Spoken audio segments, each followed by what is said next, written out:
That's a little about do what you love. Let's talk about love what you do. If we were asked to split our lives into categories, most of us would choose 3: work, leisure, and sleep. Or more realistically, work, not at work, and sleep, right? Let's say one of your friends bought a rent house, investment property that needed quite a bit of repairs, and they told you they couldn't afford to do everything at one time. So they would put new carpet in this month. Next month they would repair the huge holes in the roof and then start painting the walls the following month. You would certainly mention that maybe they would want to repair the holes in the roof first, right? I mean, it would just make sense to work in the area that would make the most difference, as well as the area that would protect and enhance future investments. We spend more than 50% of our waking day at work. Since we spend the major portion of our waking day at work and we're going to try to live more of our life inside the parentheses, let's start there. First, I'd like to talk to the people in this room that work in sales. I want you to raise your hand if you work in sales of any kind. Now I want everyone else to raise your hand. This is more accurate. Every one of us are in sales. The first people that raise their hands are in sales of some sort within this or some organization. They, as well as the rest of us, are in sales of a much more important product. The product is you. You're selling a product and you have customers lined up to decide how much they like it. Product you has a trademark, logo, that's stronger than the Nike swoosh. And you don't have to hire Tiger Woods to represent your product because you represent your product everywhere you go. Everything you say, everything you do, and most importantly, with your attitude and level of integrity. Your representation of your product leaves a long-lasting residual trail behind it that changes everything about the possibilities in your future. When your name is mentioned, or you walk into a room, your trademark, logo, flashes into the front of everyone's mind. What do you want people to see when they think about you?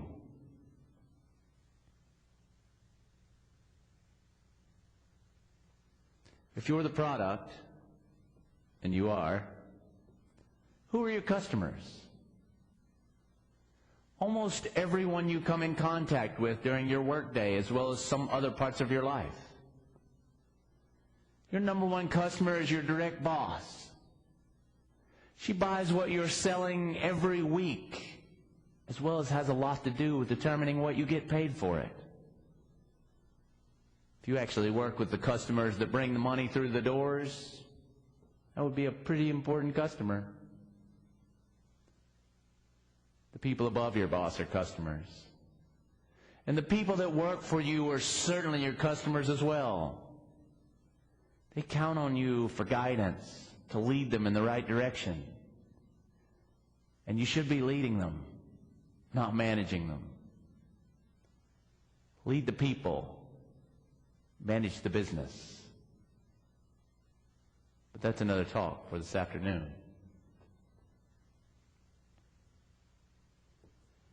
Wikipedia defines a customer as a current or potential buyer or user of the product.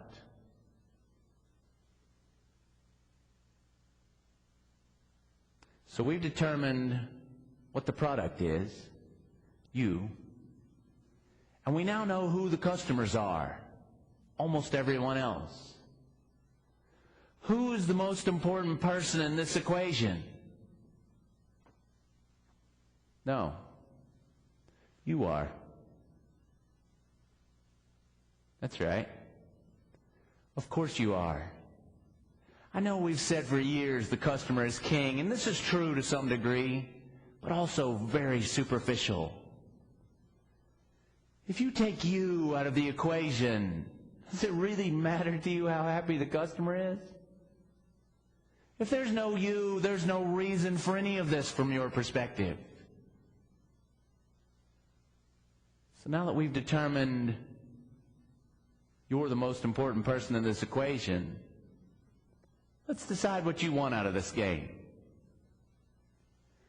We as humans have 4 basic human needs: significance, belonging, security, and physical needs. Significance is achievement, contribution, and more realistically, for the biggest portion of our lives, stuff. Belonging is love, friendship, and respect. Security is certainty or some control of our immediate surroundings. And physical needs are nutrition and sleep. So now we know what the product is, you, who the customers are, almost everyone else, what the customer is, current or potential buyer or user of the product, who the most important person in this equation is, you are, and what you want out of this deal, stuff. So if you're the most important person in this equation, then what you want out of the deal is the most important objective. How do you get what you want out of the deal? Well, that's easy. By being and presenting the best possible product to the customer. So they will want to buy or utilize your product more than any other product. I don't think we need to go deep into economics or the supply and demand thing here.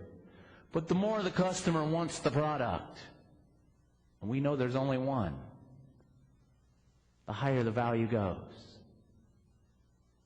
This is like life algebra. When it finally comes together, it just really makes sense. And you still don't need math on paper.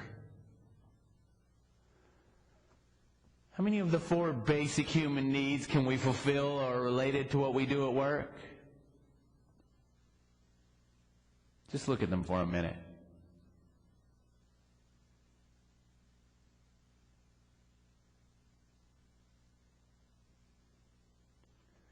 One of the most important things you need to understand is the system I'm explaining to you is completely independent of anyone else at work.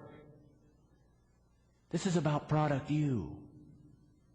And you have total control of how you decide to develop, manage, and market this product.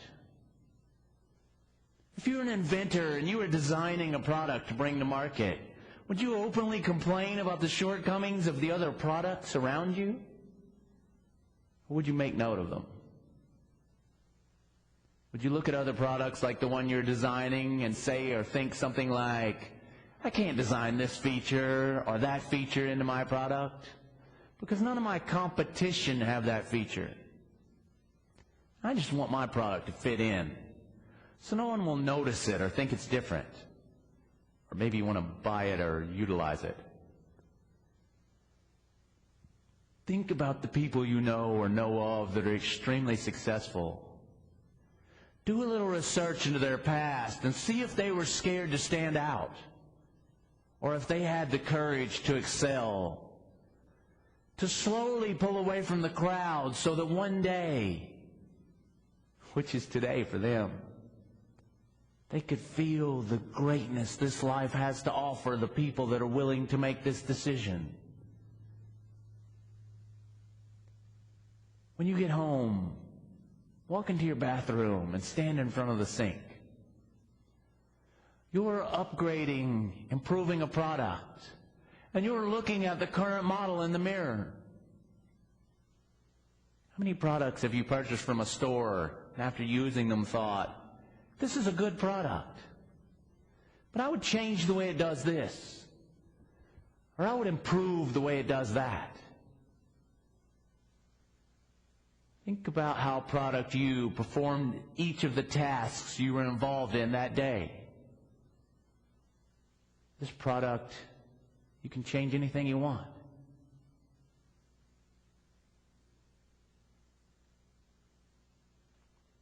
You're designing a product to outsell everything on the market. What is the first change you should make to the way your product performs these tasks? Do this every morning and every night when you're brushing your teeth. Put a note on your mirror to remind you, look at your product. Are you completely satisfied with what you see and how you feel about yourself? Think about what you can improve about your product and make the decision to implement one of these changes.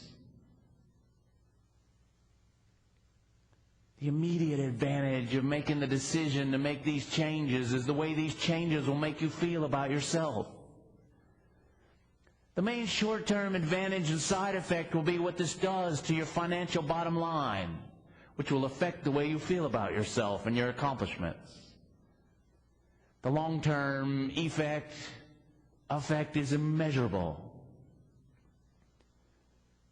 Was there something I mentioned earlier that could be affected by your decision to make these changes?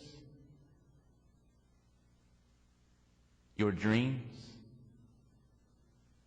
Is there a chance that feeling better about yourself, making more money, having increased autonomy, having a better reputation, and or having the opportunity to network with people on a higher level would make it easier for you to pursue your dreams? Is there a chance these things would improve your day-to-day life even if you never pursue your dreams? Do you think it's worth doing a little investing in this area of your life? When have you ever been presented with the opportunity to make an investment with zero out-of-pocket dollars that's guaranteed to pay off at this rate? Guaranteed, you question? This system is guaranteed by all of society and backed by a reputation of having never failed in the history of time. There has never been a person that has given it their all without giving up, that barring some catastrophic event hasn't made it to where they want it to be. Sure, there will be little failures along the way, maybe even a big one. But there's a meaningful journey, a lot of life, and a lot of feelings you will never experience if you don't make a decision and push through to get what you want.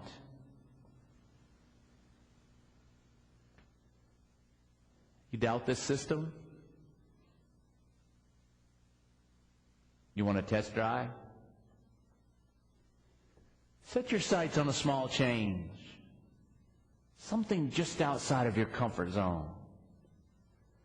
Put everything you have into accomplishing this change. When you get there, look back and see how that short journey felt. Feel the satisfaction of having done it. If you like this feeling, and you will, set another goal. As the goals get bigger, you'll have to put a little more time and effort into each of them. And the satisfaction and personal fulfillment will increase as well. This gets addictive, and you will want and know you can have more.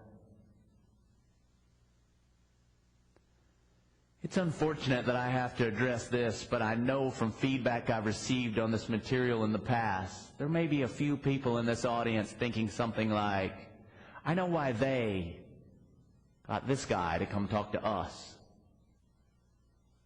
And there lies one of the biggest myths and one of the biggest hindrances that exist to your progress in the workplace. It's not them or us. It's them or us.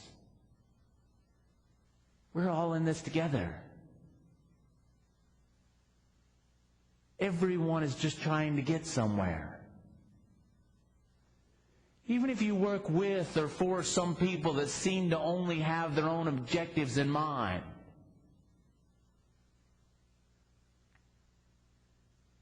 everyone has their own method.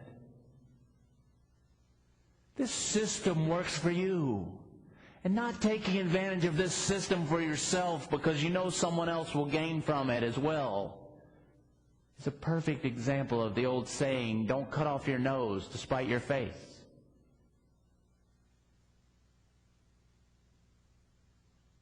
Were you worried about your job during this past economic downturn? If you were presenting your absolute best product, do you think this would have been any concern? The people at the top of their game, the ones that were inside the parentheses, had little to worry about unless the entire company went down. And if this was the case, there were likely enough people in their network that knew their value, and they were quickly picked up by another company.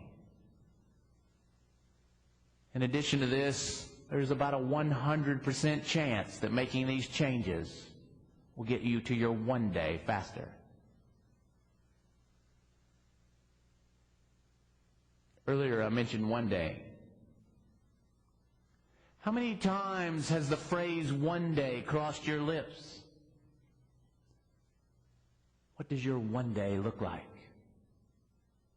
More importantly, what does your one day feel like? Life is about feelings. It's about the way we feel about ourselves, the way we feel about the way we make others feel, and the way others feel about us.